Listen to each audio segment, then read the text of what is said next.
So this video is for all you out there that own, want to own, or plan to own a 1975 to 1995 Mercedes-Benz. There's one thing I want to encourage you. No, I want to admonish you. And this will actually turn into a warning. And some of you might think of it as, wow, okay, I want you to learn to do your own oil changes. And I know right away some of the reactions, well, why? I get it done for 30 bucks at some quick place down the road. And what's so difficult about doing an oil change that, anybody should be able to? Well, not necessarily so. Not necessarily so. There's a lot of these young mechanics working in these shops that haven't a clue how to do a proper oil change on some of these older cars, particularly these older Mercedes. So I want to take you back in time to something that happened about 20 days ago, okay? And you're going to really appreciate this story if you haven't seen it already. And this is going to help you rethink, okay, should I do my own oil changes?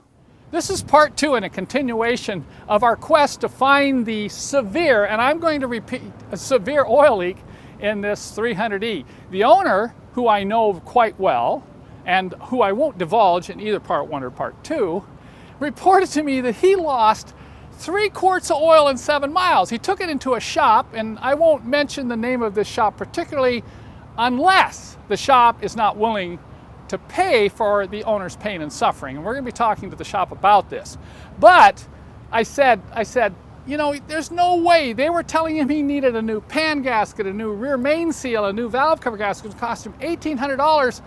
And he's telling me he's losing 3 quarts of oil in 7 miles. Do you really think that's coming out of a gasket? I said, hold everything. I'm coming to Tacoma. I'm going to check this out for you. And that's where we are today on this nice sunny morning in August. It's hot, but we're going to find the problem. And guess what? We pulled the underbelly pan. I started the engine, and within 3 seconds, I found the problem. Let me show you what I found. I'm going to go ahead and have him start the car so you can see exactly what I saw.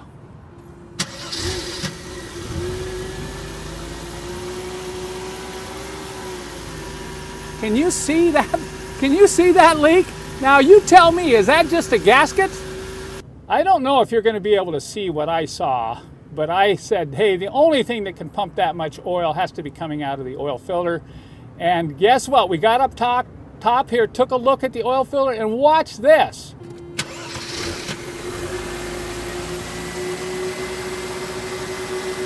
Can you see that? Oil is squirting out of the oil filter.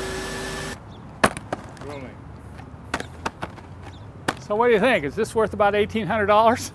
Yep, I found the problem. It's the oil filter. Now I think the oil filter is actually cracked, and that'll be a good lesson why you don't use cheap aftermarket oil filters. And later in this video, I'm explaining why you don't even want to have these places do your own oil changes. I think this has got to be a classic example. So what I'm going to do now is I'm going to pull the old oil filter off the engine. We'll take a close look at it, and if it is cracked, I'll show you, or maybe it has a rolled lip, but I'm pretty sure the actual filter is cracked. So that's a no-no. That's a real no-no, and you can imagine that the owner is not very happy. I brought along the correct German oil filter and my special wrench that gets these oil filters on and off properly without damaging them. But guess what? That aftermarket oil filter on the engine right now is too small, and this spins on top, and I'm going, uh-oh, I don't have a strap wrench. How am I going to get that oil filter off? Watch, I'll show you a little trick. Since this oil filter wrench is too big, here's the trick you can use. Now you're going to destroy the oil filter, but who cares? You're not going to reuse it. And you can see here what I've done is I've gotten a big screwdriver and a hammer, and I've just driven it into the side of the oil filter, and now I can start to turn it counterclockwise. See that? Man, this is on there tight. It's almost like it's on there way too tight. So what I'm going to do now is I'm going to take the screwdriver out, I'll drive in another hole, and then we'll continue to spin it right off. Here you can see the hole is caused by the screwdriver to get the filter off, but here I want to show you that small crack. It's very small, you can hardly see it, but look at how much oil was coming out in those previous scenes. And of course this once again was caused by using too much torque and probably the wrong size cap wrench to get this oil filter tightened. The other reason I don't like these aftermarket cheap oil filters is the metal is very thin, If you were to compare that to my Hinks German-made filter, this is a much heavier metal and a much larger wrench is used, so the tendency to damage the filter itself is nowhere near what it is with these cheaper aftermarket filters that you see here. I put some more newspaper and cardboard in the car. I brought along my trusty detailing engine equipment here. We sprayed it down with some cleaner and then just lightly sprayed it off with this tank here. I've got the new filter in place, properly torqued by the way, and we're ready to start this engine up and make sure that leak is no longer there. Okay, I've had the engine running here now for about 5 minutes, and we've got a piece of cardboard under the engine, and there is no more oil leak. Can you imagine how happy the owner is? But can you also imagine how, should I say, angry he is for what he's been through? We're going to talk about that a little bit later. But this oil leak is fixed, and we're talking, well, of course we got my time here, but we're talking, you know, an $8 part instead of $1,800. So what's the moral of the story? I don't even know if I need to say what the moral of the story is, but number one, do your own oil changes, people. You can't imagine how many times I've seen these kind of problems with these oil change outfits, and don't use these cheap aftermarket products. Even if you can't do your own oil change, buy quality German filters like from Mercedessource, and then ask whoever is doing your oil changes to use your parts. If they won't do that, then you go somewhere else. And as a final note, okay, I want you to ponder. I want you to ponder what the owner is going through right now and what he is thinking. You know, when I arrived at Tacoma last night, I told Don, I said, you know, I think we're going to find some skullduggery. He laughed and said, what do you mean skullduggery? But let me ask you this question. Do you think this is skullduggery or pure stupidity? Can you believe that? Can you believe that story? And that's just one of the stories I've come across. And a lot of the things I hear about, you know, seals not getting on right, oil not even getting put in the engine. So there's a couple things I want to further warn you about as we continue in this video, but I just want you to think about what just happened there. Now, this was a national franchise automotive service center. They should have known better. And it wasn't just that they put the filter on and over-torqued it and cracked it. It was how come they couldn't diagnose the leak, okay?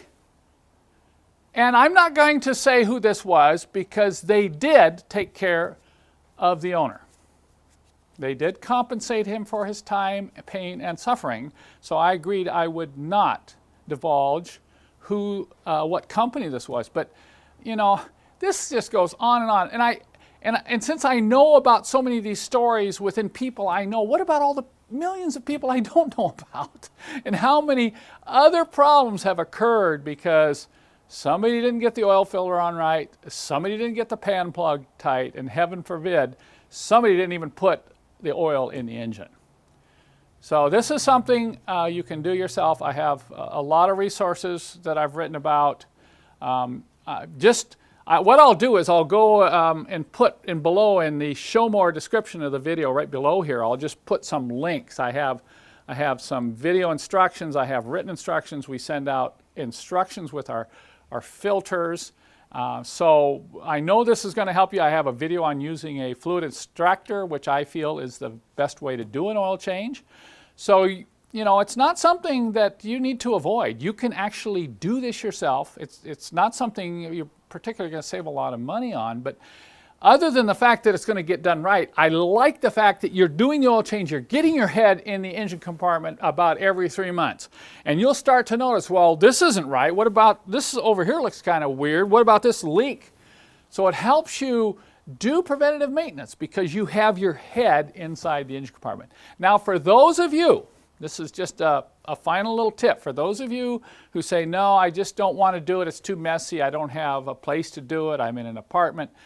Okay, if you take your car into one of these quick lube or automotive service centers to have your oil change done, number one, ask them to let you provide the correct Mercedes, either OEM or the original equipment filters from Germany. Do not let them use their cheap aftermarket filters, which you saw previously in this video. If they won't do that, you might want to call around and see who will, okay? And check and see what kind of oil they're using too. You know, they need to be used, particularly if it's a diesel. If you don't like the type of oil they're using, then check around and find a different place. But when you go to pick up the car, here's what I want you to do. The first thing you do is open the hood. And you make sure that the oil filler cap is on properly. My wife had an oil change done a number of years ago. The guy twisted the cap on. She drove the car home, and I had oil dripping out from under the hood on the headlight because he didn't get the cap on both tabs. Okay, check the cap. Then take the dipstick, pull the dipstick out, and make sure there's oil in the engine, okay? And then finally, start the car up. I know you might feel uncomfortable and you might think, oh, I don't want to embarrass these poor mechanics or the manager of this service center. You start the car up and you let the car run in the parking lot for 5 minutes before you drive away. And what you're looking for is you're just going to let it run. You've checked the cap, you've checked the oil, you leave the hood open and you're looking for any leaks. Just stand back and look under the car. Look to see if there's any drips. Make sure you go in the car. If the car does have an oil pressure gauge, make sure it's showing oil pressure, okay? And once you've done that, okay, drive away. But never, please never just go get your oil change and just run in and pick up the car and take off down the road. That's what can create the problem. And I know as a final parting comment, a lot of you are saying, well, if they don't do it right, they're going to fix it. Yeah, but that's right. But just think of the pain and suffering that the poor guy went through. They finally took care of it, but he lost about 3 or 4 days of work, plus he dumped a bunch of oil on the road, and it was just a huge hassle. So just owner beware, okay? Learn to do your own oil changes.